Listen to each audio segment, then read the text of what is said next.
Chapter 11.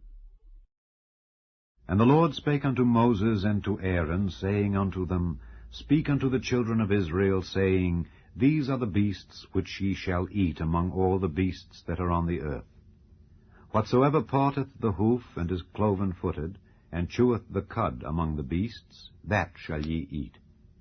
Nevertheless these shall ye not eat of them that chew the cud, or of them that divide the hoof. As the camel, because he cheweth the cud, but divideth not the hoof, he is unclean unto you. And the coney, because he cheweth the cud, but divideth not the hoof, he is unclean unto you. And the hare, because he cheweth the cud, but divideth not the hoof, he is unclean unto you. And the swine, though he divide the hoof and be cloven-footed, yet he cheweth not the cud, he is unclean to you. Of their flesh shall ye not eat, and their carcass shall ye not touch. They are unclean to you. These shall ye eat of all that are in the waters, whatsoever hath fins and scales in the waters, in the seas, and in the rivers, them shall ye eat.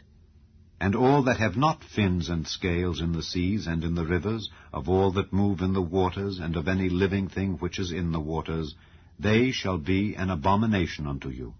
They shall be even an abomination unto you. Ye shall not eat of their flesh, but ye shall have their carcasses in abomination. Whatsoever hath no fins nor scales in the waters, that shall be an abomination unto you. And these are they which ye shall have in abomination among the fowls. They shall not be eaten, they are an abomination. The eagle, and the ossifrage, and the osprey, and the vulture, and the kite after his kind, every raven after his kind, and the owl, and the night hawk, and the cuckoo, and the hawk after his kind, and the little owl, and the cormorant, and the great owl, and the swan, and the pelican, and the jeer-eagle, and the stork, the heron after her kind, and the lapwing, and the bat. All fowls that creep, going upon all four, shall be an abomination unto you. Yet these may ye eat of every flying, creeping thing that goeth upon all four, which have legs above their feet, to leap withal upon the earth. Even these of them ye may eat. The locust after his kind, and the bald locust after his kind, and the beetle after his kind, and the grasshopper after his kind. But all other flying, creeping things which have 4 feet shall be an abomination unto you. And for these ye shall be unclean. Whosoever toucheth the carcass of them shall be unclean until the even. And whosoever beareth aught of the carcass of them shall wash his clothes, and be unclean until the even. The carcasses of every beast which divideth the hoof, and is not cloven-footed, nor cheweth the cud, are unclean unto you. Every one that toucheth them shall be unclean. And whatsoever goeth upon his paws among all manner of beasts that go on all four, those are unclean unto you. Whoso toucheth their carcass shall be unclean until the even. And he that beareth the carcass of them shall wash his clothes, and be unclean until the even. They are unclean unto you.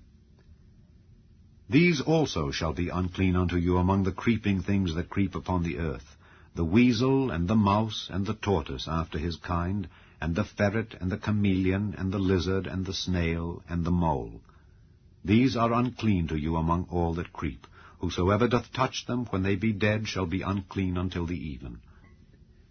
And upon whatsoever any of them, when they are dead, doth fall, it shall be unclean, whether it be any vessel of wood, or raiment, or skin, or sack.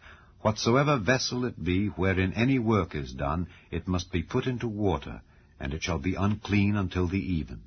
So it shall be cleansed.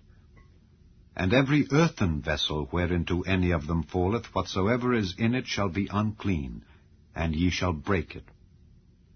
Of all meat which may be eaten, that on which such water cometh shall be unclean, and all drink that may be drunk in every such vessel shall be unclean.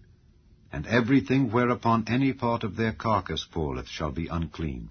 Whether it be oven or ranges for pots, they shall be broken down, for they are unclean, and shall be unclean unto you. Nevertheless, a fountain or pit, wherein there is plenty of water, shall be clean, but that which toucheth their carcass shall be unclean. And if any part of their carcass fall upon any sowing seed which is to be sown, it shall be clean. But if any water be put upon the seed, and any part of their carcass fall thereon, it shall be unclean unto you. And if any beast of which ye may eat die, he that toucheth the carcass thereof shall be unclean until the even.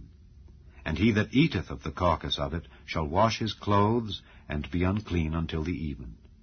He also that beareth the carcass of it shall wash his clothes, and be unclean until the even. And every creeping thing that creepeth upon the earth shall be an abomination, it shall not be eaten. Whatsoever goeth upon the belly, and whatsoever goeth upon all four, or whatsoever hath more feet among all creeping things that creep upon the earth, them ye shall not eat, for they are an abomination. Ye shall not make yourselves abominable with any creeping thing that creepeth, neither shall ye make yourselves unclean with them, that ye should be defiled thereby. For I am the Lord your God. Ye shall therefore sanctify yourselves, and ye shall be holy, for I am holy. Neither shall ye defile yourselves with any manner of creeping thing that creepeth upon the earth. For I am the Lord that bringeth you up out of the land of Egypt, to be your God. Ye shall therefore be holy, for I am holy. This is the law of the beasts, and of the fowl, and of every living creature that moveth in the waters, and of every creature that creepeth upon the earth, to make a difference between the unclean and the clean, and between the beast that may be eaten, and the beast that may not be eaten.